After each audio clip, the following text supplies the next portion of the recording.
నమస్కారం. Pyramid master గారికి ప్రణామాలు.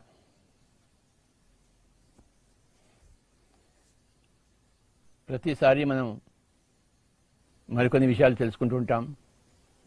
తెలిసినవి, తెలియనివి, క్రొత్తవి, పాతవి. మొన్ననే వినాయక చవితి చేసుకున్నాం మనం.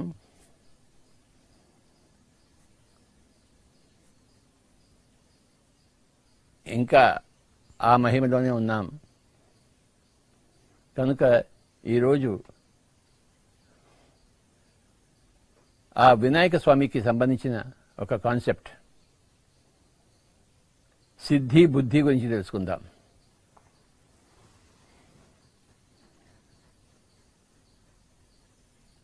ఆయనకి ఇద్దరు భార్యలు, సిద్ధి బుద్ధి. ఈ కాన్సెప్ట్ యొక్క అర్థం ఏమిటి? ఎప్పుడైతే మనం ధ్యానం చేస్తామో, ఎప్పుడైతే మనం యోగి అవుతామో, మనకి రెండు లాభాలు చేకూరుతాయి.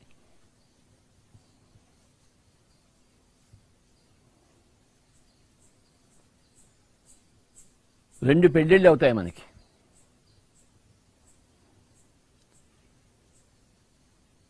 ఫస్ట్ పెళ్ళి ఏమో సిద్ధితో వస్తుంది, సెకండ్ పెళ్ళి బుద్ధితో వస్తుంది. మొట్టమొదటి లాభం సిద్ధిని సంపాదించుకుంటాం, రెండవ లాభం బుద్ధిని సంపాదించుకుంటాం. ఈ రెండు పదాలు ఎంత గొప్ప పదాలో, సిద్ధి బుద్ధి. ఇవి ఎక్కడొస్తాయి మనకి? ఏ బజార్లో దీన్ని షాపింగ్ చేస్తాం మనం? ధ్యానం అనే బజార్లో, స్వాధ్యాయం అనే బజార్లో, సజ్జన సంగత్యం అనే బజార్లో వీటిని మనం కొనుక్కుంటాం. ఈ ధ్యాన స్వాధ్యాయ సజ్జన సంగత్యం అనే బజార్లోనే మనకి ఇవి రెండు కూడాను లభిస్తాయి.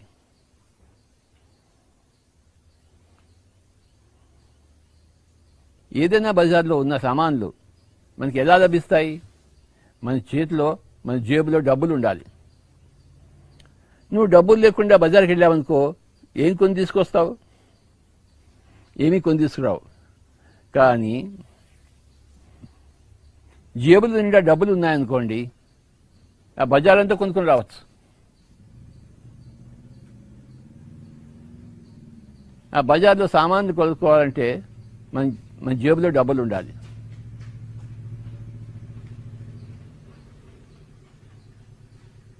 అప్పుడు బజారంతా కొనుక్కోవచ్చు. జేబులో డబ్బులు లేకుండా నువ్వు బజార్కి వెళ్ళావంటే బజార్లో అన్ని కనబడతాయి, కానీ అవి నీ దగ్గర రావు.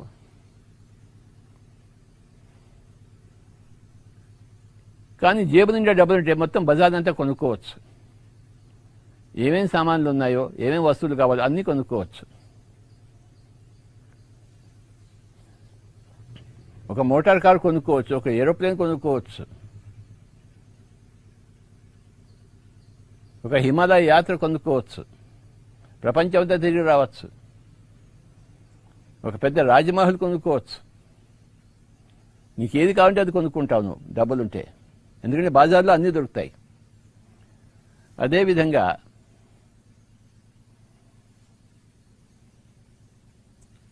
ఎవరైతే బాగా ధ్యానం చేస్తారో, స్వాధ్యాయం చేస్తారో, సజ్జన సంగతం చేస్తారో,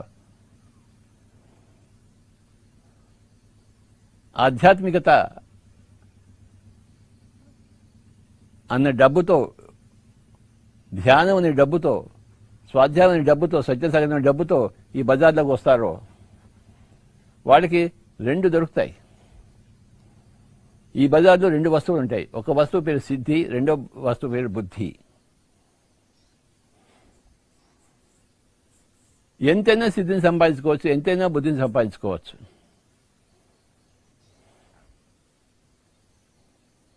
నేను 1,00,000 పుస్తకాలు చదివి ఎంత బుద్ధిని సంపాదించుకున్నాను?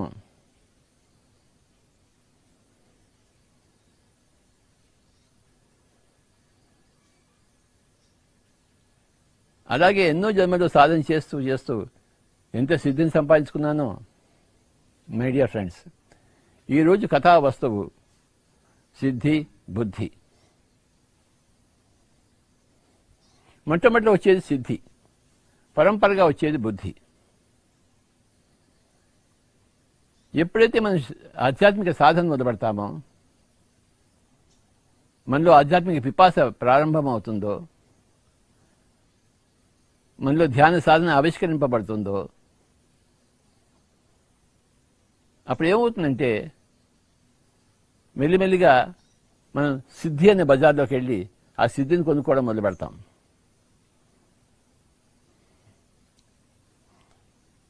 మన దగ్గర ఎంత డబ్బు ఉంటే అంత సిద్ధి, మన దగ్గర ఎంత ధ్యాన సాధన ఉంటే అంత సిద్ధి. సిద్ధి అంటే ఏమిటి? మనం ఒక చేసే పనిలో నైపుణ్యత, perfection in what ever you do. నువ్వు వీణ వాయిస్తున్నావు, ధ్యానం బాగా చేసి వీణ వాయించు, నువ్వు ఇంకా బాగా వీణ వాయిస్తావు. నువ్వు మంచి రైటర్వి, నువ్వు రచయితవు, మనసు గందరగోళంగా ఉంది, ఏం రాస్తావు నువ్వు? కానీ ధ్యానంలో మనసు శూన్యం చేసుకొని, మనసుని పక్వం చేసుకొని, పరిపక్వం చేసుకొని, పరిపుష్టం చేసుకొని, పుష్టం చేసుకొని నువ్వు రాయడానికి మొదలు పెడితే బ్రహ్మాండంగా రాస్తావు, కాళిదాసు అవుతావు.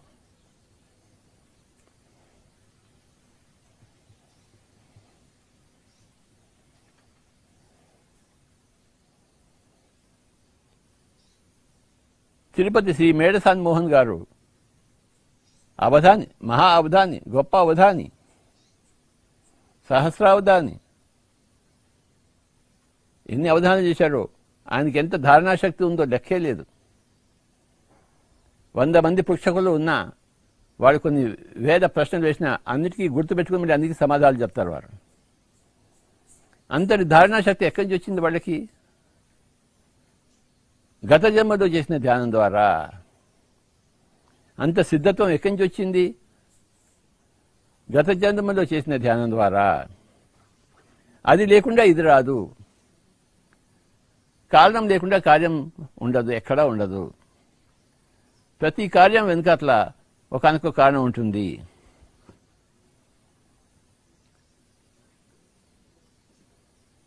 అసఫలత అన్న కార్యం వెనుకట్ల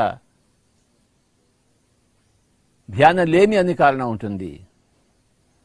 సఫలత అన్న కార్యం వెనుకట్ల ఆ ధ్యాన సాధనా ఫలం ఉంటుంది. మై డియర్ ఫ్రెండ్స్, నిప్పు లేనిదే పొగ రాదు, మేఘాలు లేనివే వర్షాలు రావు. ఇప్పుడు వర్షం వస్తుందా లేదా అని ఎలా కనుక్కోవాలి? పైకి చూడాలి. ఆ మేఘాలు చెదురుమదురుగా ఉన్నాయి, వర్షం రాదు.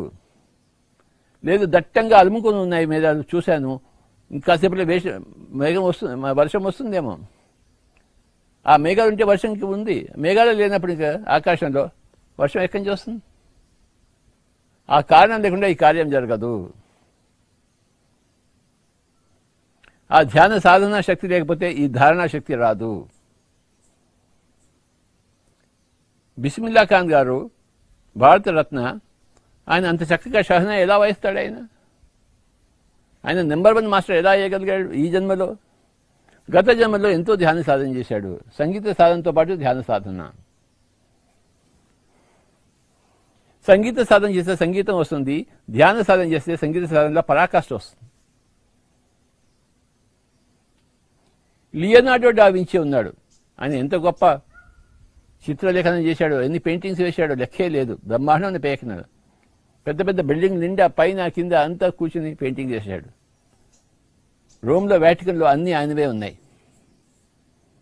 ఆయనకి అంత పెద్ద గొప్ప పెయింటింగ్ ఎలా వచ్చిందంటే అంతకుముందు జన్మల్లో ధ్యానం చేశాడు. ఆ పెయింటింగ్ సాధనతో పాటు, ఆ టెక్నాలజీతో పాటు ధ్యాన సాధన కూడా చేశాడు. అంతటి ధ్యాన సాధన చెప్తే అంతటి గొప్ప లియోనార్డో డా వించి కాలేడు. అంత సిద్ధత్వం రాదు.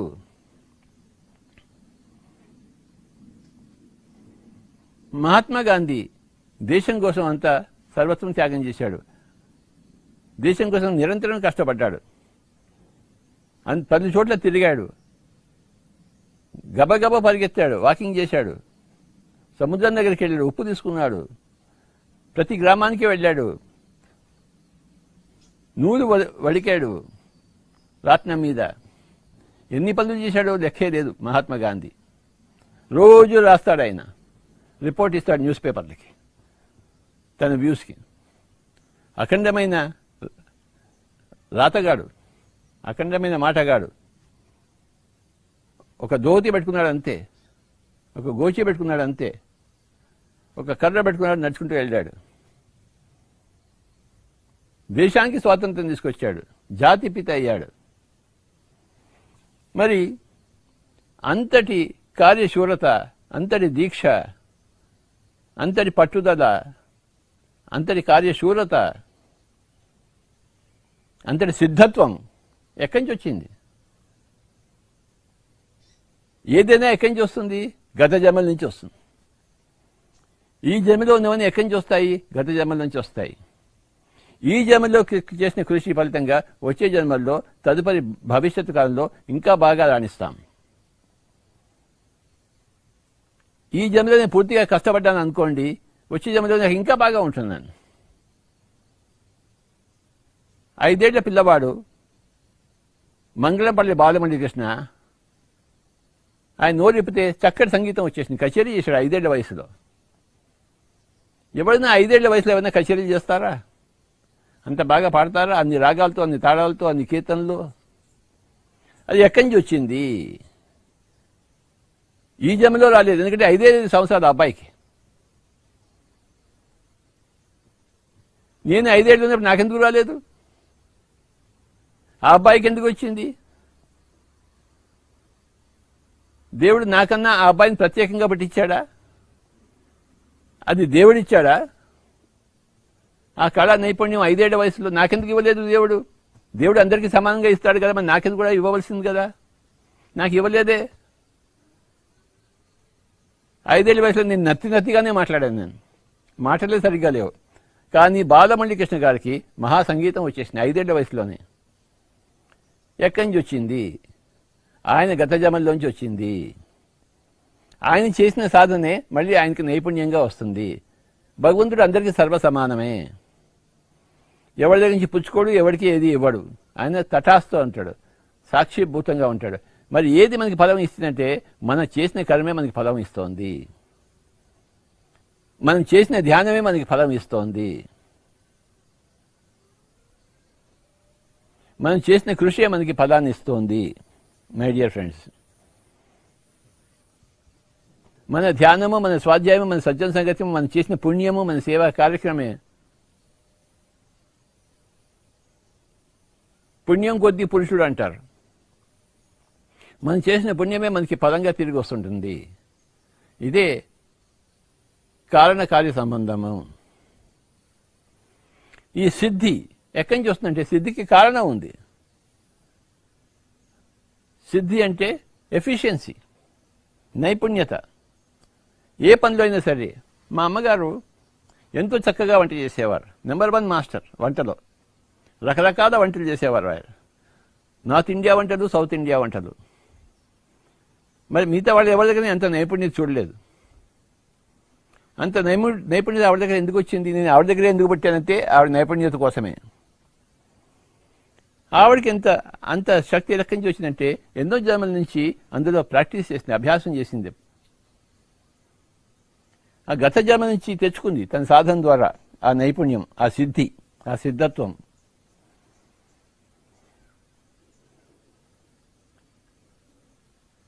మా తల్లి గారికి వచ్చింది. మా తల్లి గారికి ఎందుకు రాలేదు ఆ సిద్ధత్వం? ఆయన ఎప్పుడు చేయలేదు వంట.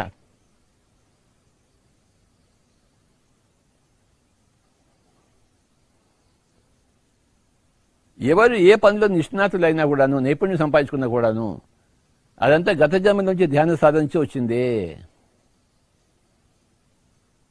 రమణ మహర్షి గారికి అంత జ్ఞానం అంత చిన్న వయసులోనే ఎందుకు వచ్చింది? 7th క్లాస్ అవుతున్నాడు, 14 ఏళ్ల వయసులోనే ఆయన ఇంట్లోంచి వెళ్ళిపోయాడు. ఆయన నేనెవరో నేను తెలుసుకోవాలని చెప్పేసి. మనకు అలా జరగలేదే. మనం 7వ క్లాస్లో ఉంటే ఇంకా 8వ క్లాస్కి వెళ్ళాలి, 8వ క్లాస్ ఉంటే 9వ క్లాస్కి వెళ్ళాలి అనుకున్నాం మనం. కానీ రమణ మహర్షి ఏం చేశాడు? నేనెవరో నేను తెలుసుకోవాలని బయలుదేరాడు. తిరువణామల పోయాడు, ఇల్లు వదిలిపెట్టేసిపోయాడు, అక్కడ కొండెక్కి కూర్చున్నాడు, తనను తాను తెలుసుకున్నాడు. ఆ 14 ఏళ్ల అబ్బాయికి 7వ క్లాస్ చదివే అబ్బాయికి అంతటి స్ఫూర్తి ఎక్కడి నుంచి వచ్చిందంటే తన గత జన్మ నుంచి వచ్చింది. గత జన్మలో చేసిన ధ్యాన సాధన వల్ల ఈ జన్మలో ఆయన రమణ మహర్షి అయ్యాడు.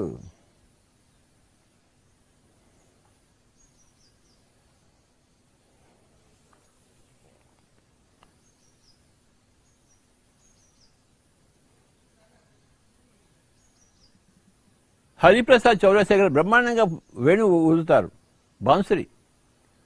ఆయనకి అంత చక్కగా ఎలా బాగా వాయిస్తాడు ఆయన? అంత సాధన చేశాడు గత జన్మలో ఈ జన్మలోనూ, అలా పొందాడు. ఆ సిద్ధత్వం వేణు ఊదల్లో ఎక్కడి నుంచి వచ్చింది? ఆకాశం నుంచి ఊడిపడుతుంది ఏంటి? ధ్యాన సాధన నుంచి ఊడిపడుతుంది, ఏకాగ్రత సాధన నుంచి ఊడిపడుతుంది, అభ్యాస సాధన నుంచి ఊడిపడుతుంది. ఆ సిద్ధత్వం ఎక్కడి నుంచి వస్తుంది? నువ్వు ఏకాగ్రంగా ధ్యానం చేస్తే, సాధన చేస్తే వస్తుంది. ఆ మనసు ఏకాగ్రం చేస్తే ఏ విద్య అయినా వస్తుంది. కానీ మనసును ఏకాగ్రం చేసే విద్య పేరే ధ్యానము. ధ్యానం ద్వారా మనసుని ఏకాగ్రం చేసే విద్య వస్తుంది. ఏకాగ్రం చేసే విద్య ద్వారా అన్ని కళల్లోనూ అన్ని రంగాల్లోనూ మనం నిష్ణాతంలో నెంబర్ 1 అవుతాము. బిస్మిల్లా ఖాన్ షహనాద్లో నెంబర్ 1 అవుతాడు. హరిప్రసాద్ చౌరసిగా వేణువులో నెంబర్ 1 అవుతాడు.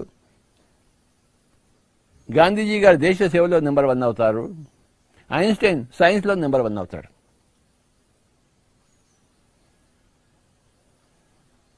ఈ ప్రపంచంలో ఇప్పుడు ఏ రంగంలో ఎవరు నెంబర్ 1 అయినా కూడా, నెంబర్ 2 అయినా, నెంబర్ 3 అయినా కూడా వాళ్ళంతా గత జన్మలో ఎంతో ధ్యాన సాధన చేసిన వాళ్లే. ఈ జన్మలో మర్చిపోయి ఉండొచ్చు, కానీ ఆ ఫలం ఎప్పుడు ఉంది వాళ్ళ దగ్గర.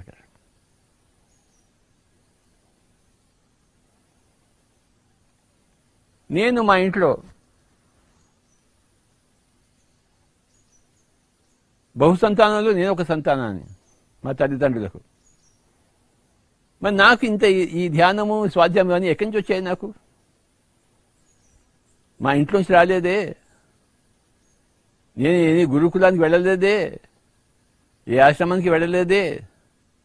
మా ఇంట్లోనే పుట్టి మా ఇంట్లోనే పెరిగాను. కానీ ఇవన్నీ నాకు ఎక్కడి నుంచి వచ్చాయి అంటే నాకు నా గత జన్మలోంచి వచ్చాయి. నా గత జన్మలో ఆ సాధన లేకపోతే ఈ జన్మలో ఇది జరగదు, ఇంపాసిబుల్. ఈ సిద్ధత్వం రాదు. నేను కర్ణాటక సంగీతం నేర్చుకున్నాను, కానీ నా గొంతు అప్పుడప్పుడు పాడుతుంటే నాకు హిందుస్థానీ సంగీత ఛాయలు వచ్చేవి నాలోంచి. నేను హిందుస్థానీ సంగీతం విన్నాను కానీ ఎప్పుడు నేర్చుకోలేదు. నేను నేర్చుకునేది కర్ణాటక సంగీతం.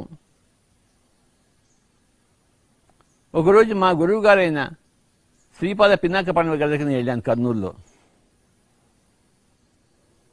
నేను ధ్యానంలోకి వచ్చిన తర్వాత, స్వామీజీ నేను ధ్యానంలో కొన్ని పాటలు కట్టాను, అది మీ ముందర నేను పాడి వినిపించాను అనుకుంటున్నాను, నా జన్మ ధన్యం అవుతుంది మీ ముందర నేను పాడితే అని చెప్పేసి. అవునా, నువ్వు పాడుతావు కూడానా అన్నాడు ఆయన, పినాక పండుగ గారు. ఆయనకి నా ఫ్లూటే తెలుసు, నా పాట తెలియదు కదా.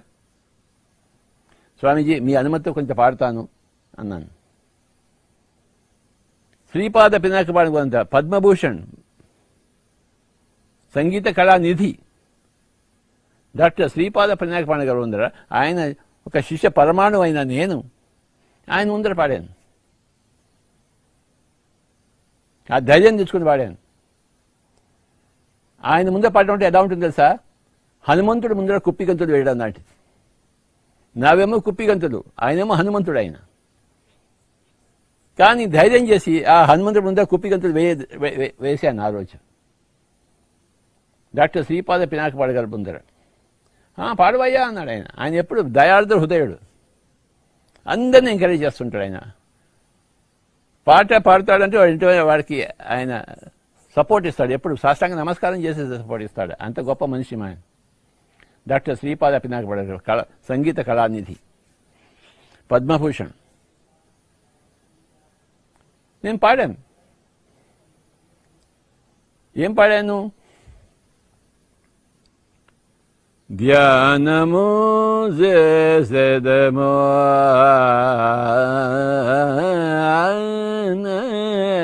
ధ్యానము చేసేదము కళ్ళు రెండు మూసి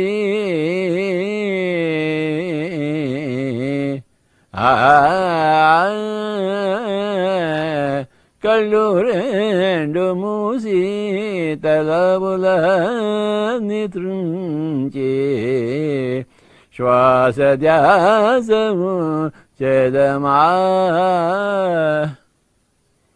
యా నముసే సేదమ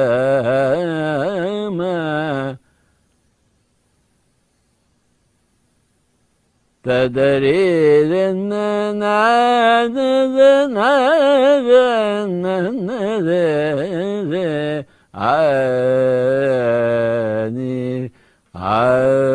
ఇలా పాడుతుంటే ఆయన కాసేపు విని తన్మయంలో నుంచి లేచి, నాయనా నువ్వు హిందుస్థానీ సంగీతం ఎప్పుడు నేర్చుకున్నావయ్యా అన్నాడు ఆయన.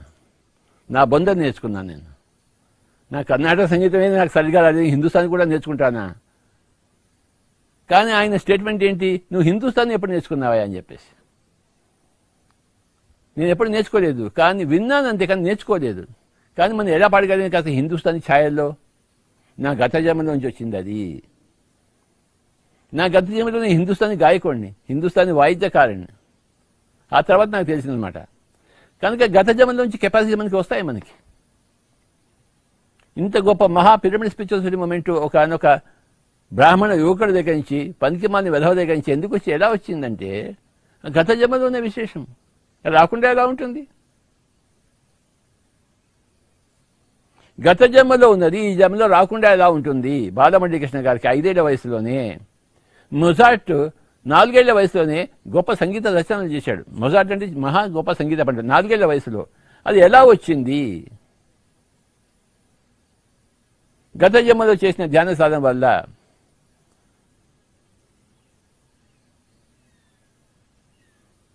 మేడిసాని మోహన్ గారు అడిగారు, అడగలేదు, వారికి నేను చెప్పాను, స్వామీజీ మీరు ఇంత గొప్ప ధారణా శక్తి ఉంది, మీకు ఇది మీ గత జన్మ నుంచి వచ్చింది, మీరేం ఇప్పుడు ధ్యానం చేయక్కర్లేదు, అన్ని చేసే వచ్చారు మీరు.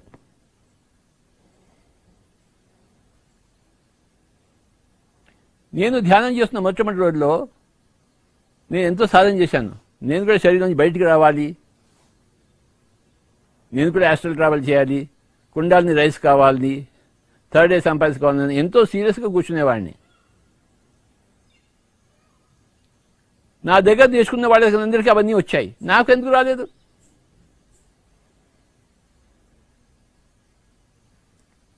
అప్పుడు నా దగ్గర నేర్చుకున్న బద్రీనారాయణ ఒక యోగి నవ్వుకుంటూ చెప్పాడు నాకు, స్వామీజీ అవన్నీ మీకు అయిపోయాయి గత జన్మలో, మీకు ఎలా అవుతాయని చెప్పేసి.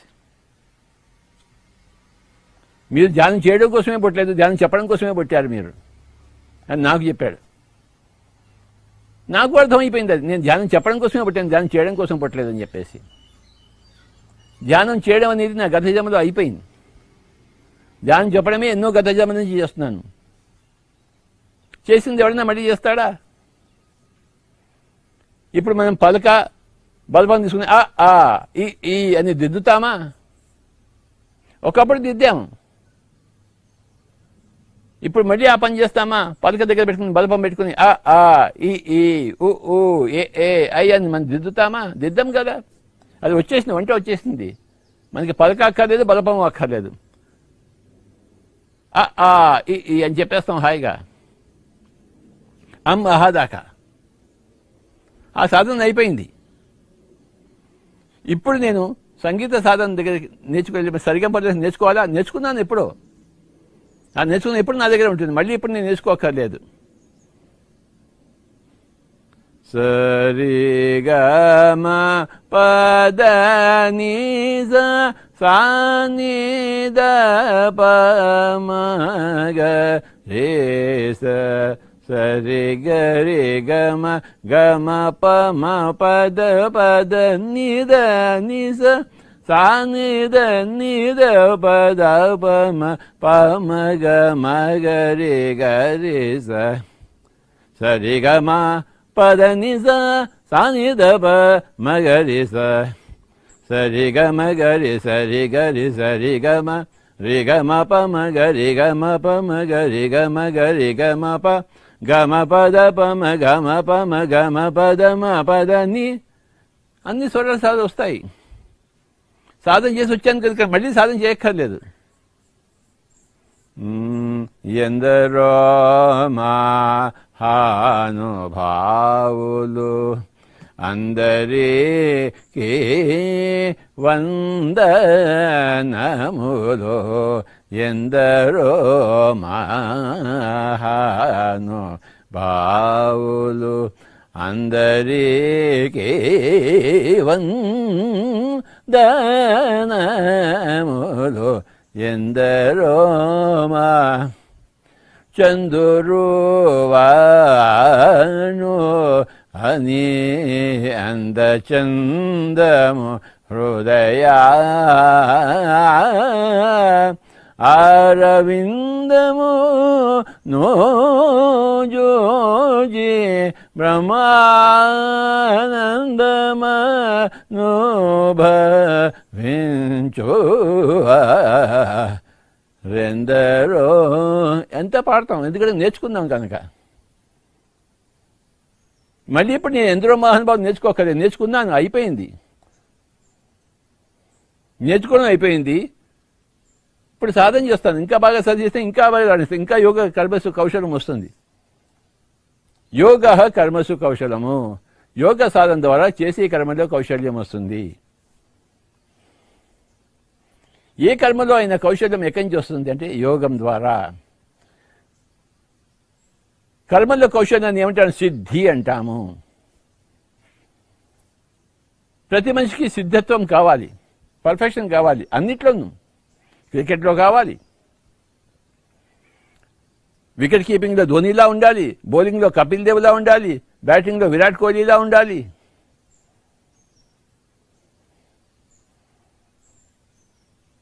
ఫీల్డింగ్లో జడేజాలా ఉండాలి.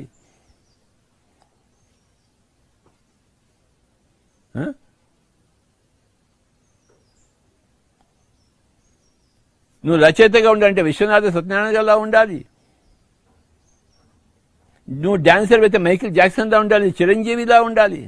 ఆ చిరంజీవి ఎంత బాగా డాన్స్ చేస్తాడో. ఆ సినిమాలకు వెళ్తున్నప్పుడు, చిరంజీవి సినిమాలు గారి సినిమాలు వెళ్ళినప్పుడు ఆ హీరోని చూడబుద్ధి కాదు, ఆ చిరంజీవినే చూడబుద్ధి వస్తుంది, అంత బాగా డాన్స్ చేస్తాడు ఆయన. ఆ చిరంజీవి గారికి అంత డాన్స్ ఎక్కడి నుంచి వచ్చిందంటే గత జన్మలో చేసిన ధ్యానం.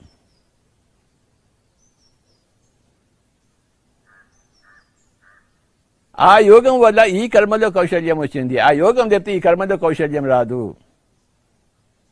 కర్మల్లో కౌశల్యాన్ని సిద్ధత్వము అంటాము. యోగ కర్మసు కౌశలం అని భగవద్గీతలో ఉంది.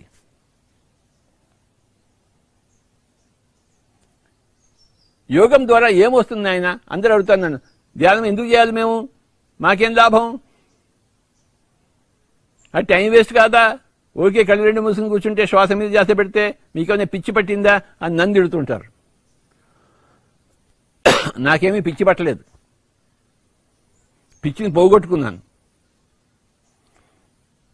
మీకే పిచ్చి ఉంది, మీరు కూడా మీ పిచ్చిని పోగొట్టుకోవాలి. మీరు ధ్యానం సాధన చేయండి, మీ పిచ్చి పోతుంది. మేమేం పిచ్చివాడమా అంటారు. అవును ఆయన, నువ్వు పిచ్చివాడేనా ఆయన. నువ్వు ధ్యాన సాధన చేస్తే నీకు సిద్ధత్వం వస్తుంది చేసే పనుల్లో. నువ్వు ఏదో పని చేయదలుచుకున్నావు కదా, ఆ పనిలో నువ్వు నెంబర్ 1 కావాలి కదా. నీకు అందులో సిద్ధత్వం వస్తుంది, నీకు అన్ని మంచి మంచి ఐడియాస్ వస్తాయి, ఇంట్యూషన్స్ వస్తాయి, నీ యొక్క సబ్జెక్ట్ గురించి నీకు అంతరావబోధ వస్తుంది. నీ పూర్ణాత్మ నీకు సలహాలు ఇవ్వడం మొదలుపెడుతుంది, ఆ సలహాలు వినడం జరుగుతుంది. నువ్వు ధ్యానంలో నీ పూర్ణాత్మ నీకు సలహాలు ఇస్తే అది నువ్వు వినడం జరిగితే నీ జీవితం పండింది కదా. నీ పూర్ణాత్మ ఎప్పుడు నీకు సలహాలు ఇస్తూనే ఉంది, కానీ నువ్వు వింటం లేదు, ఎందుకంటే నీకు యోగ సాధన లేదు.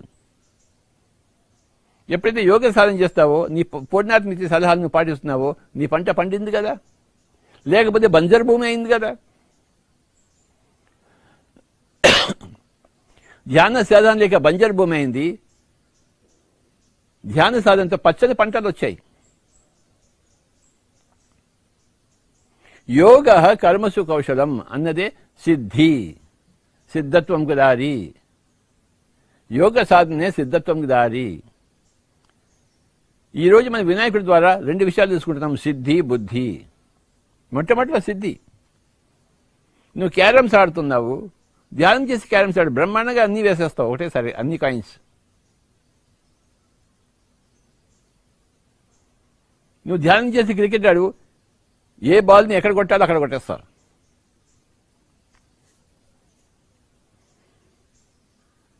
ఎవడు నీ వికెట్ తీయలేడు, వాడు ఎంత గొప్ప బౌలర్ అయినా, ఎందుకంటే నువ్వు అంతకన్నా గొప్ప బ్యాట్స్మెన్. వాడు గొప్ప బౌలర్, నువ్వు గొప్ప బ్యాట్స్మెన్ ఎందుకు అయ్యావంటే ఇద్దరు ధ్యానం చేశారు.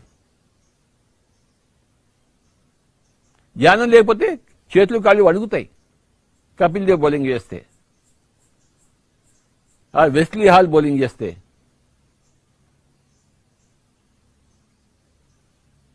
బాగా ధ్యానం చేసిన వాడికి నువ్వెంతంటే నువ్వెంత.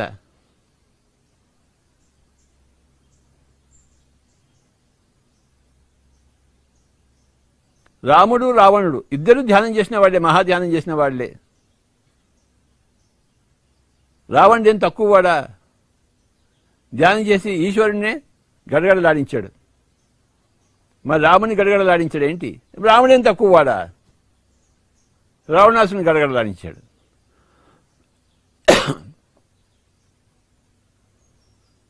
కానీ ఎక్కువ ధ్యానం చేసిన వాడు ఎక్కువ నైపుణ్యం చూపించి ఆ విజయం సాధిస్తాడు. శత్రపు ఆటలో ఆనంద్, కార్పోవ్, క్యాస్పరోవ్ ఎంతో జగత్ విఖ్యాత చదరంగ మాస్టర్స్ వాళ్ళందరూ ఆడారు. ఎంత గొప్పగా ఆడతారో వాళ్ళందరూ, అందరూ వరల్డ్ ఛాంపియన్సే. కానీ ఎవడో ఒకడు గెలుస్తాడు. ఆ గెలిచిన వాడు ఎవడు? కొంచెం ఎక్కువ ధ్యానం చేసిన వాడు. ఎవడు గెలుస్తాడంటే ఒకడు కొంచెం ఎక్కువ ధ్యానం చేసిన వాడు గెలుస్తాడు. రాముడు గెలిచాడు, రావణుడు ఓడిపోయాడు. రాముడు రావణుడి కన్నా ఎక్కువ ధ్యానం చేసిన వాడు.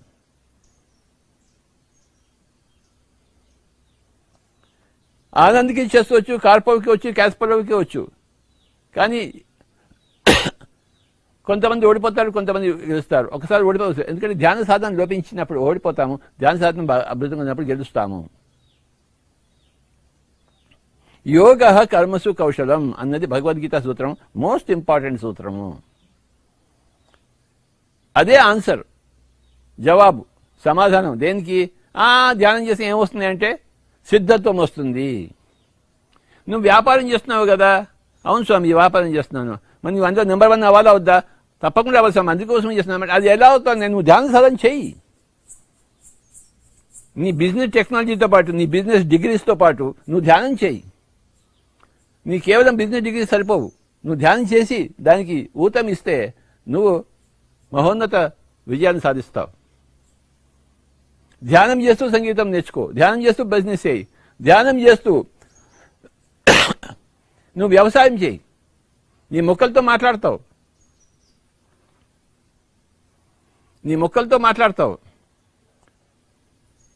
మన పిల్లడు మాస్టర్ ఒక ఆయన ఉన్నాడు ఒంగోలులో. ఆయనకి ఏమైందంటే ఆయన దగ్గర కాస్త పొలం ఉంది. ఆ పొలంలో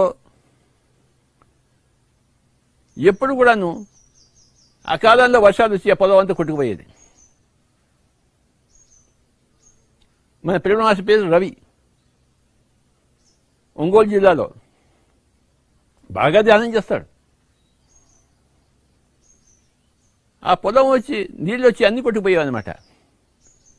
నాకెందుకు ఇలా జరుగుతోంది అని ధ్యానం చేసి కనుక్కున్నాడు ఆయన.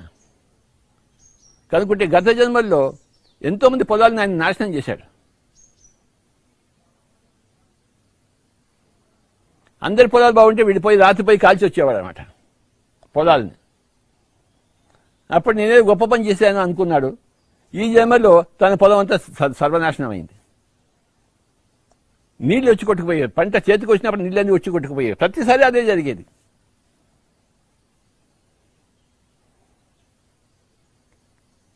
అంటే కారణాన్ని తెలుసుకున్నాడు ఆయన. గత జన్మలో చేసిన కర్మ ఈ జన్మలో నాకు ఇలాంటివన్నీ జరిగాయని చెప్పేసి.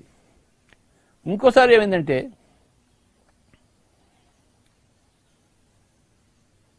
పొలంలో ఏ పంట వేసినా ఆ మార్కెటింగ్ వచ్చేటప్పటికి దాని రేటు తగ్గిపోయి ఉండేది. ఆయనకి లాభాలు వచ్చేవి కాదు, నష్టాలు వచ్చేవి. ఒకసారి ఏం చేశాడు, ఆ పొలంలో కూర్చొని మెడిటేషన్ చేశాడు. ఏంటి నా పరిస్థితి అని చెప్పేసి. నాకు మెడిటేషన్ దాకా నాకు ద్వారం రావాలి, ఒక మార్గం ఏర్పడాలి. అప్పుడు ఆ భూమి చెప్పింది, నాయనా నువ్వు నన్ను అడుగుంటే నువ్వు ఏ విత్తనాలు వేదా నేను చెప్పేవాడిని కదా, చెప్పేదాన్ని కదా.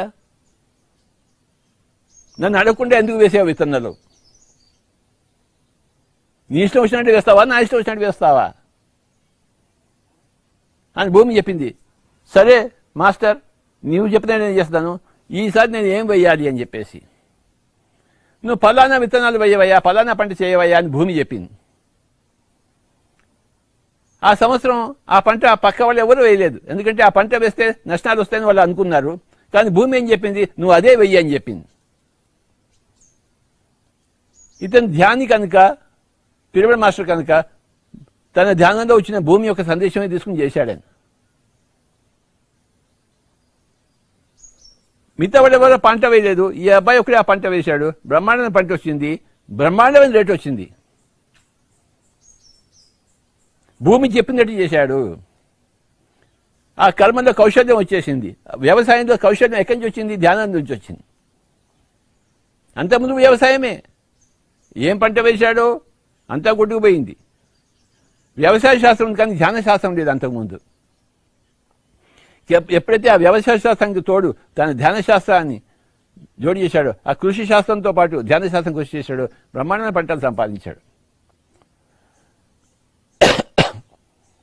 ఒకసారి ఏమైంది, అదే అబ్బాయి విజయవాడ నుంచి బయలుదేరాడు ఒంగోలు రావడం కోసం మోటార్ సైకిల్ మీద. విజయవాడ నుంచి బయలుదేరాడు, చూస్తే పెట్రోల్ అయిపోయింది. వెనకట్లో అబ్బాయి కూర్చున్నాడు, ఇప్పుడు ఏం చేద్దాం, నేను తోసుకుంటూ వెళ్ళాలా లేకపోతే వెనక్కి వెళ్ళి పెట్రోల్ వేసుకోవాలని చెప్పేసి. ఎక్కడ విజయవాడ, ఎక్కడ ఒంగోలు. వాళ్ళ ఊరు ఒంగోలు కాదు, ఒంగోలు దగ్గర మార్టూరు దగ్గర ఒక పల్లె, అక్కడికి వెళ్ళాలి. కానీ పెట్రోల్ ఏమో అయిపోయింది.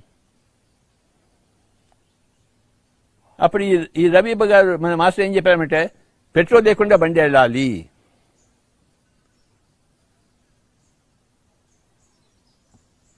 ఆ వెనక నవ్వాడు, నాయన పిచ్చే వెళ్ళా నీకేమైనా, పోయి పెట్రోల్ వేసుకుందాం నాయన, లేకపోతే కష్టాలు పడాలి మనం అంతా, హాయిగా పోయి పెట్రోల్ వేసుకుందామంటే, లేదు నా ధ్యానాన్ని నేను నమ్ముకున్నాను అని చెప్పేసి ఒక్క నిమిషం మెడిటేషన్ చేసి ఆ ఇంజన్తో మాట్లాడాడు, ఆ వెహికల్తో మాట్లాడాడు. స్వామి నమస్కారం, నన్ను అక్కడ దాకా మా ఊరి దాకా తీసుకెళ్ళండి, 100 కిలోమీటర్లు. స్టార్ట్ చేశాడు, స్టార్ట్ అయింది, సజావుగా వెళ్ళిపోయాడు 100 కిలోమీటర్లు, నో పెట్రోల్.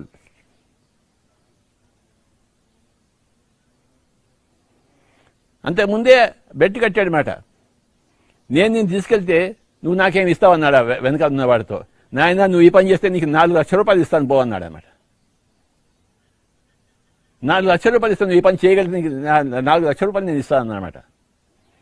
వీడేమో చక్కగా ధ్యానంతో ఇంజన్తో మాట్లాడి వెహికల్తో మాట్లాడి వెళ్ళిపోయాడు. మర్నాడు పొద్దున వాడు 1 లక్షల రూపాయలు 4 లక్షల రూపాయలు తీసుకొచ్చాడు. నాయన నీకు వాగ్దానం చేశాను, ఇగో నీకు 1 లక్షల రూపాయలు, నాకేం వద్దు నాయన, ధ్యానంతో ఇలాంటి డబ్బులు సంపాదించుకోకూడదు, తప్పు అని మళ్ళీ ఇచ్చేసాడు.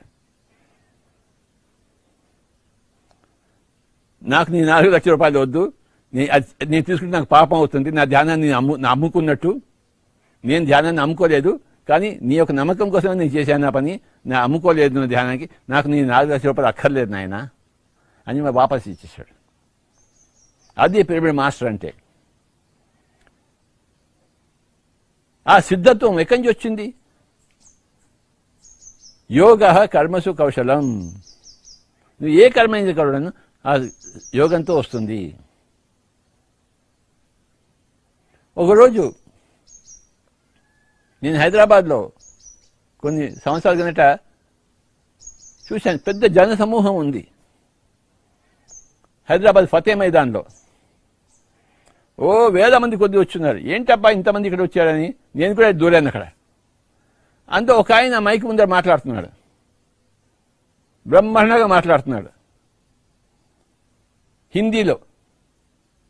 హిందీ భాషలో అంత బాగా మాట్లాడని ఎప్పుడు చూడలేదు నేను. పక్కవాడిని అడిగాను, ఎవడా ఈయన ఇంత బాగా మాట్లాడుతున్నాడు హిందీ అని అడిగితే, ఆయన అటల్ బిహారీ వాజ్పేయి అన్నారు. వాయమ్మో ఇంత బాగా మాట్లాడుతున్నాడా, వీడు ఏదో రోజు ప్రైమ్ మినిస్టర్ అవుతాడని చెప్పాను నేను. అయ్యాడు ఆయన. 50 సంవత్సరాల క్రింద విన్న అటల్ బిహారీ వాజ్పేయి ప్రైమ్ మినిస్టర్ అయ్యాడు ఆయన. ఆయనకి అంతటి వాగ్దాటి ఎక్కడి నుంచి వచ్చింది?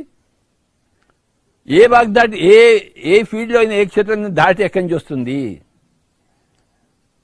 మబ్బులు లేకుండా వర్షం వస్తుందా? విత్తనం లేకుండా చెట్టు వస్తుందా? కారణం లేకుండా కార్యం వస్తుందా? రాదు కాక రాదు. సైన్స్ ఒప్పుకోదు, సైన్స్ సూచించదు. నువ్వు చేసిన యోగ సాధన ద్వారా నీ యొక్క ఆ క్షమత వస్తుంది, ఆ యొక్క సిద్ధత్వం వస్తుంది. ఏ పనిలో నెంబర్ 1 అయినా నువ్వు మాస్టర్లో, అంతకుముందు జన్మలో నువ్వు నెంబర్ 1 మాస్టర్వే. ధ్యానంలో నెంబర్ 1 మాస్టర్ కాకుండా ఏ కళలో కానీ, ఏ క్షేత్రంలో కానీ, ఏ సైన్స్లో కానీ, ఏ స్పోర్ట్స్లో కానీ ఎవడు నెంబర్ 1 కాలేడు.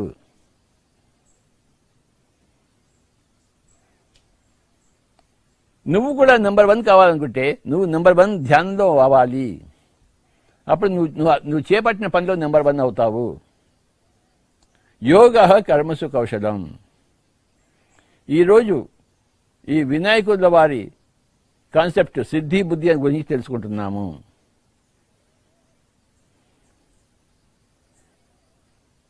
మనకు కావాల్సిన సిద్ధి, ఇహలోకంలో సిద్ధి కావాలి.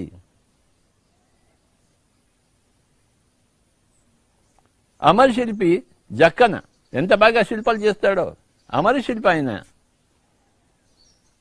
అంత సిద్ధత్వం ఎక్కడి నుంచి వచ్చింది?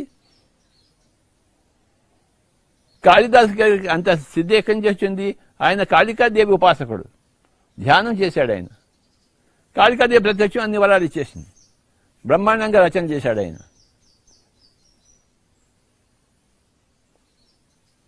My dear friends, my dear masters, my dear God's, పరమశివుడు అంటున్నాం. ఆయన మూడో కన్ను చూస్తే భస్మం అయిపోతుంది. మనకి మూడో కన్ను గురించేది ఇది. మనకి ఆయన మూడో కన్ను చేస్తే అన్ని భస్మం అయిపోవాల్సిందే. ఆయనకి అంత శక్తి, ఆ మూడో కన్నుకి అంత శక్తి ఎక్కడి నుంచి వచ్చింది? ఆయన చేసిన ధ్యానం దగ్గర నుంచి వచ్చింది. ఆ ధ్యానం చేసి ఉండకపోతే ఆ శక్తి వచ్చి ఉండేదా? మన దగ్గర శక్తి ఎందుకు లేదు? మనం ధ్యానం చేయలేదు. దీని పేరే యోగ కర్మసు కౌశలం, వినాయకుడి యొక్క సిద్ధి. వినాయకుడు ఎవరు? పార్వతీపుత్రుడు. పార్వతీదేవి అంటే ధ్యానమే. అంటే వినాయకుడు ఎవరు? ధ్యానపుత్రుడు. ఆ ధ్యానపుత్రుడికి ఆ సిద్ధి బుద్ధి అనే పేడాలు వచ్చాయి. ఏ పని చేసినా పర్ఫెక్షను, ఏ పని చేసినా అవిఘ్నంగా జరిగిపోతుంది. మై డియర్ ఫ్రెండ్స్, ధ్యానం చేస్తే ఏమొస్తుంది అంటే ఆన్సర్ ఏంటంటే 2 వస్తాయి. సిద్ధి వస్తుంది, బుద్ధి వస్తుంది. ఫస్ట్ సిద్ధి వస్తుంది. నువ్వు మాట్లాడితే బాగా మాట్లాడతావు, రాయగలిగితే బాగా రాయగలుగుతావు, చదవగలిగితే బాగా చదువుతావు. నేను కొన్ని లక్షల పుస్తకాలు చదివాను. ఏ పుస్తకం చదివినా నాకు అర్థమైపోతుంటుంది. ఈ పుస్తకం అయిపోతే ఇంకో పుస్తకం, ఆ పుస్తకం ఇంకో పుస్తకం, 1,00,000 పుస్తకాలు చదివాను. లైబ్రరీకి వెళ్ళి పొద్దున్న వెళ్తే రాత్రి వరకు వచ్చేవాడిని ఆ లైబ్రరీలోని పుస్తకాలని చదివేసి. 4 సంవత్సరాలు లైబ్రరీ చుట్టూ తిరిగాను నేను. అంటే నాకు అంత బాగా ఎందుకు అర్థమవుతుందంటే నా యొక్క సిద్ధత్వం అది. ఇలా చదివితే నాకు అలా అర్థమైపోతుంది.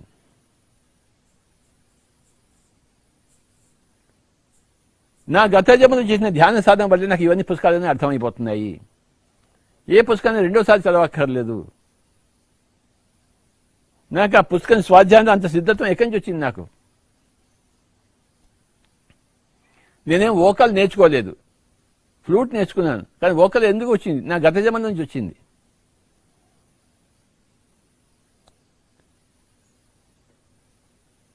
మై డియర్ ఫ్రెండ్స్, నీ గత జన్మల ద్వారా ఈ జన్మ ద్వారా వచ్చే జన్మ, నీ యొక్క భూతకాలం ద్వారా వర్తమానం, నీ వర్తమానం ద్వారా భవిష్యత్తు. నీ వర్తమానానికి కారణభూతమైనది భూతకాలము, నీ భవిష్యత్తుకు కారణభూతమైనది వర్తమానము. నువ్వు వర్తమానంలో సమయం వృధా చేస్తే నీ భవిష్యత్తు కూడా వృధా. నువ్వు వర్తమానంలో ఉపయోగించుకుంటే నీ భవిష్యత్తు బంగారు కాకుండా ఎలా ఉంటుంది?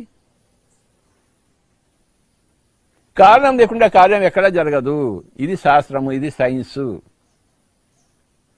ఇదే ఆధ్యాత్మికత, ఇదే పిరమిడ్ స్పిరిచువల్ సొసైటీ మూమెంటు. నీకు సిద్ధి కావాలా? నువ్వు ధ్యానం చెయ్యి, నువ్వు సిద్ధుడు అవుతావు. సిద్ధి వచ్చిందండి,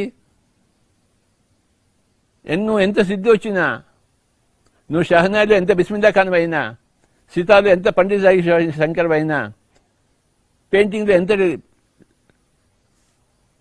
డావించి అయినా, క్రికెట్లో ఎంతటి గవాస్కర్ అయినా, నీకు అసంతృప్తే ఉంటుంది. ఎందుకంటే ఇంకో రెండవ పెళ్ళాం రాలేదు. మొదటి పెళ్ళంతో ఎవరికి సంతృప్తి ఉంటుంది, రెండవ పెళ్ళం కూడా కావాలి వాడికి. ఉట్టి సిద్ధత్వంతో ఎవరికి సంపూర్ణత్వం రాదు, రెండవ పెళ్ళం రావాలి. దాని పేరు బుద్ధత్వము. ఆ బుద్ధిని కూడా ఇచ్చేది ఏమంటే ధ్యాన సాధనే, స్వాధ్యాయ సాధనే, సజ్జన సాంగత్య సాధనే. ఎందుకు స్వామి మీరు పిరమిడ్ స్పిరిచువల్ సొసైటీ మూమెంట్ స్థాపించాలంటే ప్రపంచానికి రెండింటిని ప్రసాదించడం కోసం. ఒకటేమో సిద్ధి, రెండోదేమో బుద్ధి. గౌతమ సిద్ధార్థుడికి, ఆయన పేరు సిద్ధార్థుడు అంటే సిద్ధిలో ఉన్నవాడు, కానీ బుద్ధి ఇంకా రాలేదు. ఆ సిద్ధార్థుడు అనే పేరు ఎలా అంత బాగా పెట్టారు చూడండి. ఆయన ఎంతో జన్మ ముందర అరిహంత అయ్యి, ఎన్నో జన్మలో బోధిసత్వుడు అయ్యి, ఈ జన్మలో సిద్ధార్థుడు అంటే ఆ సిద్ధి వచ్చేసింది ఆయనకి. సిద్ధార్థుడి పేరు ఊరికే వచ్చింది ఏంటి, కాకతాళీయంగా వచ్చింది ఏంటి? ఆయన సిద్ధార్థుడు అంటే సిద్ధిని సంపాదించుకుని ఉన్నవాడు. ఆ సిద్ధిని ఎప్పుడు ఆయన ప్యాలెస్లో ఉండంగానే ఆయన చక్కటి యోధుడు, అన్ని శాస్త్రాలు నేర్చుకున్నాడు. ఆ సిద్ధత్వం ఎక్కడి నుంచి వచ్చింది? గత జన్మలోంచి వచ్చింది. ఎన్నో జన్మల గురించి ఆయన అరిహంతు, అంతకుముందు జన్మలోని బోధిసత్వుడు, ఇప్పుడు సిద్ధార్థుడిగా వచ్చాడు. ఆ జన్మల వల్ల సిద్ధార్థుడాడు. కానీ ఆయనకి ఇంకేదో లోపించింది, ఆయనకి బుద్ధుడు కావాలి. ఆయన మొట్టమొదటి పెళ్ళాం పుట్టుకతోనే వచ్చేసింది, రెండవ పెళ్ళాం కావాలి ఆయనకి. ఆ బుద్ధి కావాలి కనుక ఆ ధ్యానం కోసం చేశాడు, మళ్ళీ తపస్సు చేశాడు, ధ్యానం చేశాడు, బుద్ధుడయ్యాడు. సిద్ధార్థుడు బుద్ధుడయ్యాడు. సిద్ధి ఉన్నవాడు బుద్ధిని కూడా సంపాదించుకున్నాడు పరంపరగా. ఇది సిద్ధార్థుడి కథ, ఇది బుద్ధుడి కథ. ప్రపంచం అంతా రెండు కథలు ఉన్నాయి. ఫస్ట్ సిద్ధార్థుడి కథ, తర్వాత బుద్ధుడి కథ. ఫస్ట్ సిద్ధి కథ, తర్వాత బుద్ధి కథ. బుద్ధి ఏం చెప్తుంది? నాయన ఏం చేయాలో ఏం చేయకూడదో చెప్తుంది. సిద్ధి ఏం చెప్తుంది? నువ్వు ఏది చేస్తున్నావో అది బాగా ఎలా చేయాలో నేను చెప్తానంటుంది. కానీ బుద్ధి ఏం చెప్తుంది? నువ్వేం చేయాలో ఏం చేయకూడదో నేను చెప్తుంది. నువ్వు మాంసాన్ని కట్ చేయాలనుకోండి, సిద్ధి ఏం చెప్తుంది? నువ్వు ఎంత బాగా కట్ చేయాలో నేను చెప్తాను నాయన అని చెప్పింది. కానీ బుద్ధి ఏం చెప్తుంది? అసలు మాంసం జోలికి వెళ్ళాలో వద్దా నేను చెప్తాను అని చెప్తుంది.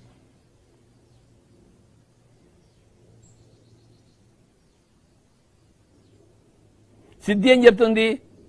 ఆ జంతువుని ఎలా చంపాలో నేను చెప్తాను నీకు, ఆ మాంసాన్ని ఎలా కట్ చేయాలో నేను చెప్తాను.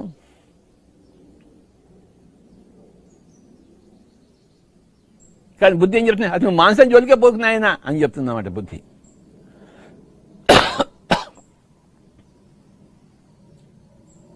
బుద్ధి ఏం చెప్తుంది? నువ్వు దొంగతనం ఎలా చేయాలో నేను చెప్తాను ఆయన. ఎవరికి దొరకకూడదు, నువ్వు దొరకవు నేను చెప్పినట్టు వింటే. ఇలా ధ్యాన సాధన చేయి, ఆ కిటికీలోంచి దూకు, ఇలా చేయి, నువ్వు ఎవరికి దొరకవని చెప్తుంది. సిద్ధి నువ్వు ఎలా దొంగతనం చేయాలో చెప్తుంది, ఏ విషయమైనా చెప్తుంది. కానీ బుద్ధి ఏం చెప్తుంది? అసలు దొంగతనమే చేయదు నాయన, దాని ఫలితాలు అనుభవిస్తావు నాయన అని బుద్ధి చెప్తుంది. ఏ కర్మ చేస్తే ఏ కర్మ ఫలితం వస్తుందో అది బుద్ధి చెప్తుంది. కర్మ నువ్వు ఎంత బాగా చేయాలో, ఏ కర్మ అయినా సరే ఎంత బాగా చెప్పాలో చేస్తావో, ఎంత బాగా ఫలితం ఉందో అది సిద్ధి చెప్తుంది. కేవలం సిద్ధి వల్ల ఎవరికి ఆనందము, మోక్షము, శాంతము దొరకవు. బుద్ధి కలగాలి. ఎప్పుడైతే సిద్ధితో పరంపరగా, ఉదాహరణకు మా సొంత అన్నగారే ఉన్నారు, ఆయన ముందునే శరీరం వదిలిపెట్టేశారు. ఆయన దగ్గర ఎంతో సిద్ధత్వం ఉంది. ఆయన ఇంజనీరింగ్ మేధావి. 30 వయసులోనే మాంచెస్టర్లో పిహెచ్డీ చేశాడు ఆయన మెకానికల్ ఇంజనీరింగ్లో. అది మామూలు విషయం కాదు. నాకైతే అది A+BA నాకు రాదు నాకు. ఆయనేమో మహామేధావి, మహాసిద్ధత్వం ఉంది మా పెద్దన్న గారి దగ్గర, కానీ బుద్ధి లేదు. ఒకటే పెళ్ళాం ఉంది, రెండో పెళ్ళాం లేదు. కానీ సిద్ధార్థుడు, గౌతమ సిద్ధార్థుడు రెండో పెళ్ళాం కోసం వెళ్ళాడు, ఇంట్లోంచి బయటికి వెళ్ళిపోయాడు.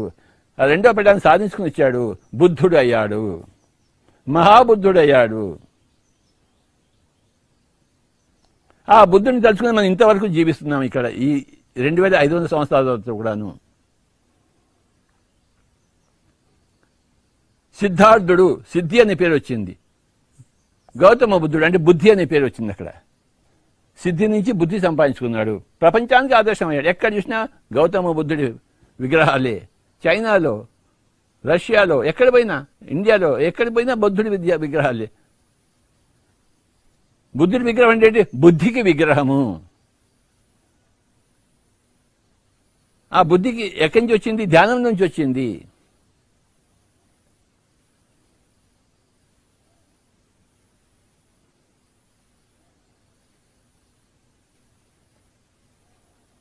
బుద్ధికి ముందు వచ్చింది ఏంటి? సిద్ధి.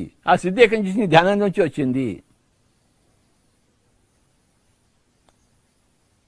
ధ్యానంలోంచి ప్లస్ ఆయా క్షేత్రంలో కృషి నుంచి వచ్చింది సిద్ధి. కానీ బుద్ధి మటుకు కేవలం ధ్యానం నుంచి వస్తుంది, మహాధ్యానం నుంచి వస్తుంది. పిరమిడ్ మాస్టర్లు అందరూ మహాధ్యానం చేసిన వాళ్ళు. ఏమని చెప్పవాలి పిరమిడ్ మాస్టర్ గురించి? ఎంతని చెప్పాలి వాళ్ళే? ప్రతి పిరమిడ్ మాస్టర్ని చూస్తుంటే నా హృదయం ఉప్పొంగిపోతుంటుంది.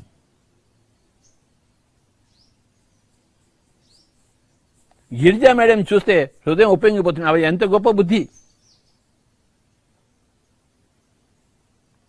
ఎంత పెద్ద మూడవ కన్నా ఆవిడ దగ్గర. ఆ మూడవ కన్నా ఆవిడ దగ్గర ఎలా వచ్చింది? గిరిజా మేడం దగ్గర అంత ధ్యాన సాధన చేసింది ఆవిడ, గంటలు గంటలు గంటలు కూర్చుని. ఎవరైనా తను చూస్తానని ఆవిడ కూర్చుందా? తను నాకు ధ్యానం రావాలని ఆవిడ కూర్చుందా? పక్కవాడి చూస్తాడు, మనం ఎప్పుడు ధ్యానం చేయం. నేను నా ధ్యానం చూడాలని చెప్పి మనం ధ్యానం చేస్తాం.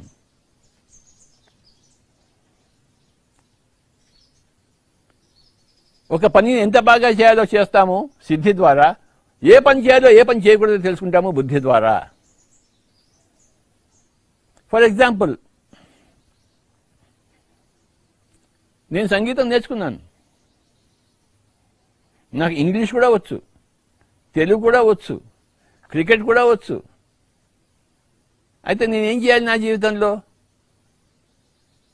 సంగీతం నేర్పించినా అందరికీ, ఇంగ్లీష్ భాషను నేర్పించనా, తెలుగు భాషను నేర్పించనా? నేను రోడ్లు ఊడవగలను, బెంగళూరు అంతా ఈ రోడ్లు ఊడవాలను. ఏం చేయాలి నేను? అంటే నా బుద్ధి ఏం చెప్తుంది? నువ్వు సంగీతం నేర్పించక్కర్లేనాయనా, బెంగళూరు ఊడవక్కర్లేనాయనా, నువ్వు తెలుగు నేర్పించక్కర్లేనాయనా, ఇంగ్లీష్ నువ్వు ధ్యానం నేర్పించు, నువ్వు అందుకోసం పుట్టావని చెప్తుంది. నువ్వు ఎందుకోసం పుట్టావో చెప్తుంది బుద్ధి. అసలు ఏం చేయాలి, ఏం చేయకూడదు. ఎవరైనా నోరు విప్పితే ఏమిట్రా అలా మాట్లాడావు, నీకేమైనా బుద్ధి లేదా అంటాం. అంటే వాడికి మాట్లాడడం కూడా తెలియదు వాడికి, ఎందుకంటే వాడికి బుద్ధి లేదు. నీకన్నా బుద్ధి అసలు ఉందా లేదా? ఎందుకని నోరు ఇప్పావు ఎలవన్నా కొడక అని తిడతాం. మాట్లాడకూడదు వచ్చి చూడు, ఎందుకు మాట్లాడుతున్నావు నువ్వు? ఫర్ ఎగ్జాంపుల్, ఇద్దరు మాట్లాడుతున్నావు అనుకో, మూడోవాడు మధ్యలో మాట్లాడతాడు. మనం టీవీలో చూస్తే అందరూ గడబడవాడు, అందరూ మాట్లాడవాలి. ఒకరు మాట్లాడితే ఇంకో 10 మంది మాట్లాడుతూనే ఉంటారు. ఒక్కడికి బుద్ధి లేదు ఆ టీవీలో, ఆ ప్యానెల్ డిస్కషన్స్లో. ఒకడు నోరు ఇప్పినప్పుడు ఇంకోటి నోరు ఇప్పకూడదు. కానీ మనం ఆ టీవీలో ఏం చూస్తున్నాము? ఒక నోరు ఇప్పంగానే వాడి మీద ఇంకోటి, వాడి మీద పడి, వాడి మీద ఇంకోటి పడి, మొత్తం అంతా గందరగోళం అయిపోతుంది అర్ధగంట సేపు. ఎందుకంటే ఎవరికీ బుద్ధి లేదు. బుద్ధి ఉంటే ఒకడు మాట్లాడుతుంటే ఇంకోటి మాట్లాడతాడా? అసలు నోరు ఇప్పుతాడా? ఒకడు మాట్లాడడం కంప్లీట్ అయిన తర్వాత ఇంకోటి నోరు ఇప్పాలి, అది బుద్ధి చెప్తుంది. కానీ బుద్ధి వీడికి లేదు కదా, కనుక వీడు మాట్లాడుతున్నాడు, వాడు మాట్లాడుతున్నాడు, రెండు గోలే. ఏ టీవీ, ఏ ప్యానెల్ డిస్కషన్ విన్నా కూడాను అంత గోల తప్ప ఇంకేమీ లేదు అక్కడ. ఒక్కడు కూడా బుద్ధి లేదు. ఆ బుద్ధి లేని వాళ్ళందరూ చేసి టీవీలో ప్యానెల్లో డిస్కషన్ పెద్ద పెద్ద విషయాలు మాట్లాడుతున్నారు. వాడి బుద్ధే లేదు వాడికి. నోరు ఎలా ఇప్పాలో కూడా తెలియదు వాడికి, ఎప్పుడు ఇప్పాలో కూడా తెలియదు. కానీ వాడు నోరు ఇప్పుతూనే ఉంటాడు. ఎందుకంటే బుద్ధి లేదు. ఎందుకు బుద్ధి లేదంటే ధ్యానం చేయలేదు, స్వాధ్యాయం లేదు, సజ్జన సంగత్యం లేదు, మూడు లేవు. ఇంక బుద్ధి ఎక్కడి నుంచి వస్తుంది? బుద్ధి ఎక్కడి నుంచి వస్తుంది? నీకు ధ్యానము లేదు, స్వాధ్యాయం లేదు, సజ్జన సంగత్యం లేదు, బుద్ధి ఎక్కడి నుంచి వస్తుంది? నోరు ఇప్పడం చేత కాదు నీకు. నోరు ఇప్పితే కంపు వస్తుంది, ఇంపు రాదు, సొంపు రాదు. ఎందుకంటే బుద్ధి లేదు.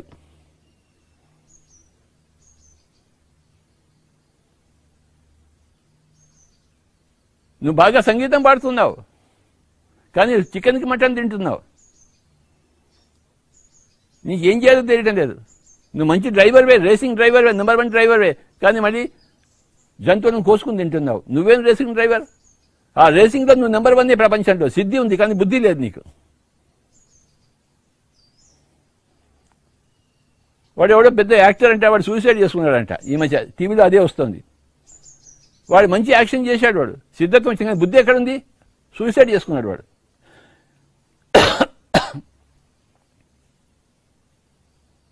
సూసైడ్ చేసుకున్నాడో లేదా వాడిని ఎవడో మర్డర్ చేశాడు. వాడిని ఎవడో ఎందుకు మర్డర్ చేశాడు? వాడికి బుద్ధి లేదు కనుక మర్డర్ చేశాడు. ఈ సూసైడ్స్ మర్డర్స్ ఎక్కడి నుంచి జరుగుతున్నాయి? బుద్ధి లేక. రోజు టీవీలో బుద్ధి లేని వాళ్ళందరినీ మనం వింటున్నాం, బుద్ధి లేని వాళ్ళందరినీ చూస్తున్నాం. టీవీలో జరిగేదంతా బుద్ధి లేని వాళ్ళ కథే.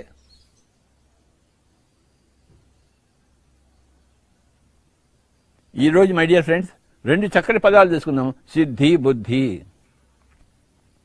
గౌతమ సిద్ధార్థుడు, గౌతమ బుద్ధుడు. ఎంత పక్కగా ఉన్నాయో పేర్లు. ఆ శుద్ధోదన్ని ఎంత బాగా పెట్టాడు, సిద్ధార్థుడు అనే పేరు.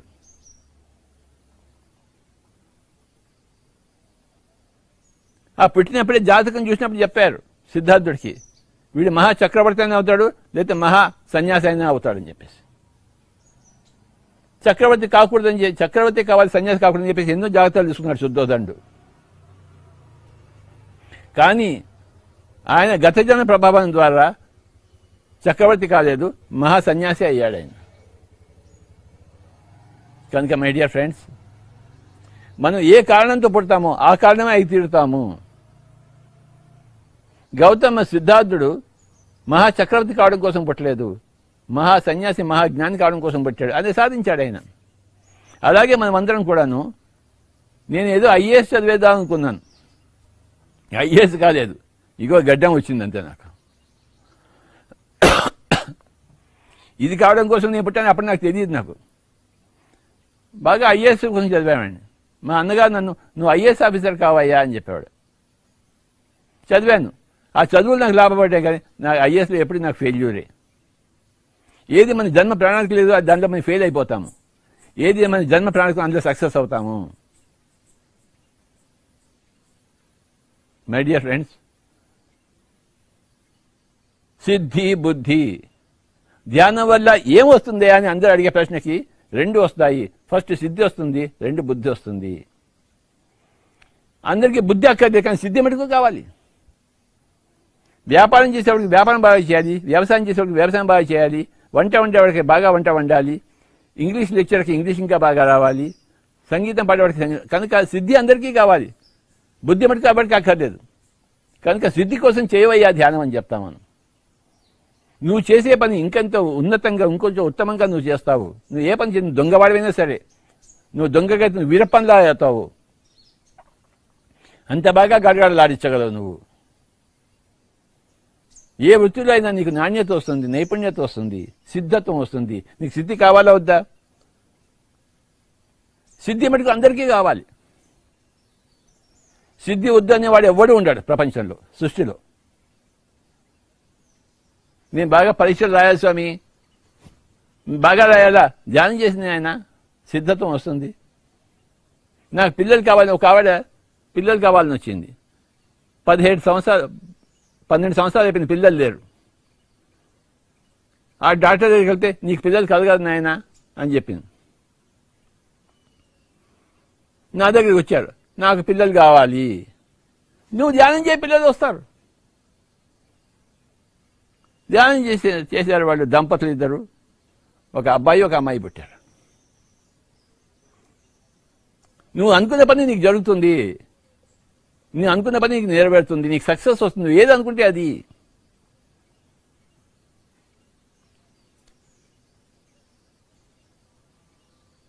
హిరణ్యకశిపుడు తపస్సు చేశాడు. పరమేశ్వరుడు శాస్త్రం, ఏం కావాలి నీకు? నాకు పొద్దున్న చావకూడదు, రాత్రి చావకూడదు, భూమి చావకూడదు, ఆకాశంలో చావకూడదు, మనిషి వల్ల చావకూడదు, జంతువు, ఇవన్నీ కోరికాడు వాడు. ఎదవ నా కొడుకు సాధించాడు కదా. వాడిని పొద్దున ఎవడు చంపలేడు, రాత్రి ఎప్పుడు చంపలేడు, భూమిని చంపలేడు, ఆకాశాన్ని చంపలేడు, మృగం చంపలేదు, మనిషి చంపలేడు, ఏ ఆయుధం చంపలేదు. కానీ చంపబడ్డాడు గోల్డ్ అనే ఆయుధంతో తొడ మీద పెట్టుకుని సంధ్యా సమయంలో చీల్చి చంపాడు. చావును తప్పించుకున్నాడా? వాడు ఇలాంటివన్నీ ఎందుకంటే హిరణ్యకశిపుడు వాడికి బుద్ధి లేదు, వాడికి సిద్ధత్వమే కావాలి. వాడికి నేను కలకాలం బతకాలి, నాకు చావు ఉండకూడదు అనుకున్నాడు. ఇలా అన్ని ట్విస్ట్ చేసి అడిగాడు. ఆయన ఎంత అడిగినా కదా ఇచ్చేశాడు పరమేశ్వరుడు. మరి నారాయణుడు పుట్టాడు వీడిని చంపడం కోసం. హిరణ్యకశిపుడు సిద్ధి అడిగాడు కానీ బుద్ధి అడగలేదు ధ్యానంలో. కానీ గౌతమ సిద్ధార్థుడు బుద్ధి కోసం వెళ్ళాడు. ఏ సిద్ధత్వం కోసం కాదు, ఆయన సిద్ధత్వం ఆల్రెడీ ఉంది, బుద్ధి కోసం వచ్చాడు.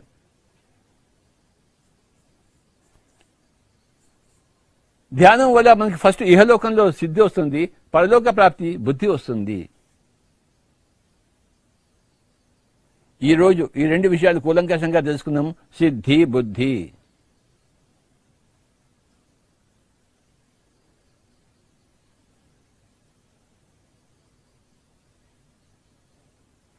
కాసేపు చక్కగా ధ్యానం చేద్దాం, శ్వాస మీద ధ్యాస ఉంచుదాం. మై డియర్ ఫ్రెండ్స్, ఎందుకోసం ధ్యానం చేస్తున్నామంటే సిద్ధి కోసము, బుద్ధి కోసము.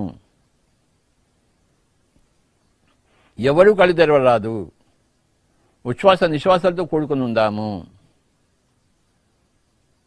ఎంత సిద్ధత్వం ఉన్నా బుద్ధత్వం లేకపోతే దుఃఖంలోనే ఉంటావు. ఏ పని నువ్వు ఎంత బాగా చేస్తున్నావా, అరే ఏ పని చేయాలి చేయకూడదు తెలుసుకోవడం ఏం లాభం ఏముంది? హిరణ్యకశిపుడిలా తయారవుతావు, గౌతమ బుద్ధుడిగా తయారు కావు. బుద్ధి లేకపోతే లోక కంటకుడు అవుతావు, లోక కళ్యాణకారి కాజావు. వీరప్పన్ లోక కంటకుడయ్యాడు, హిట్లర్ లోక కంటకుడయ్యాడు, హిరణ్యకశిపుడు లోక కంటకుడయ్యాడు.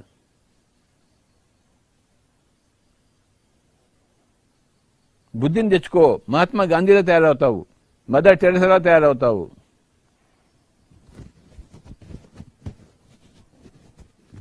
వీరబ్రహ్మేంద్ర స్వామిగా తయారవుతావు,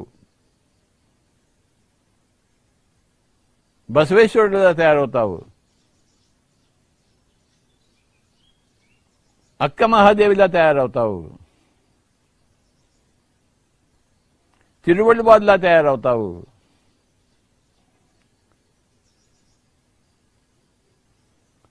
అగస్త్యార్లా తయారవుతావు. ధ్యానం ద్వారా మొట్టమొదటిగా సిద్ధి, పరంపరగా బుద్ధి వస్తాయి నాయన. ధ్యానం నేను అక్కడి దాకా తీసుకెళ్తుంది, ఎవరెస్ట్ దాకా తీసుకెళ్తుంది. చెయ్యి ధ్యానం. సమయం ఉంది కదా, రోజుకి 24 గంటలుగా ఏం చేస్తున్నావు? చేయబోయ్ ధ్యానం, శ్వాస మీద ధ్యాస పెట్టబోయ్.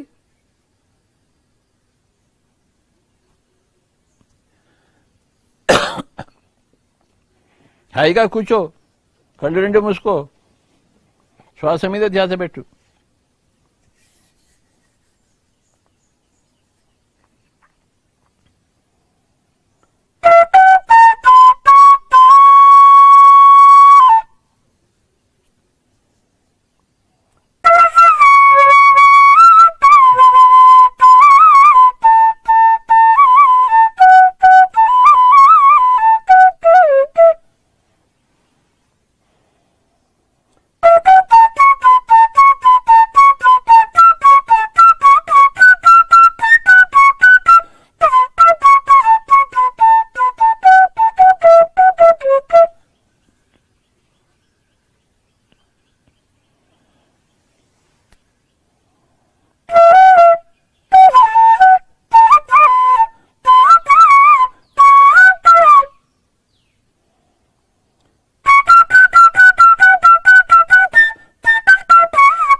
రెండు విషయాలు గుర్తుంచుకుందాం, సిద్ధి బుద్ధి. నీకు సిద్ధత్వం కావాలి, బుద్ధత్వం కావాలి మై డియర్ ఫ్రెండ్స్. ఇవి రెండు ఆత్మ యొక్క కోరికలు.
ఆఖరి ఒక్క నిమిషం.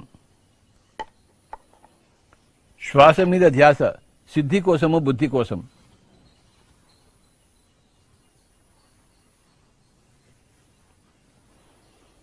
శ్వాస మీద ధ్యాస లేక సిద్ధి లేదు, బుద్ధి లేదు. చేసుకున్న వాడికి చేసుకున్నంత మహదేవ, సాధనతో సమకూరు పనులు ధరలోన. As you sow so you reap. आप जो बोते हैं वही पाते हैं आप. कुछ भी नहीं बोएंगे तो कुछ भी नहीं फसल पाएंगे आप.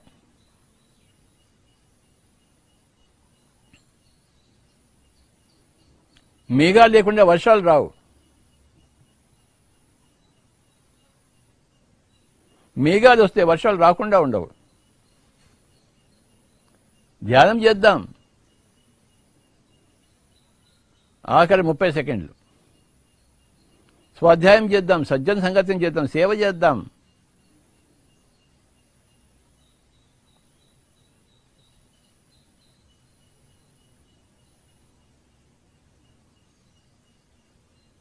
ఏ పని ఎంత బాగా చేయాలో అంత బాగా పని చేద్దాం, సిద్ధిని సంపాదించుకుందాం. ఏ పని చేయాలో ఏ పని చేయవద్దో తెలుసుకుందాం, బుద్ధిని సంపాదించుకుందాం. మై డియర్ ఫ్రెండ్స్, ఆఖరి 10 సెకండ్లు. 10, 9, 8, 7, 6, 5, 4, 3, 2, 1, 0. మెల్లిగా 2 చేతులు 2 కళ్ళ మీద పెట్టుకుందాం. 5 seconds. 5, 4, 3, 2, 1, 0. Slowly remove your hands and you may open your eyes, my dear friends. Pyramid masters అందరికీ నా యొక్క ప్రణామాలు.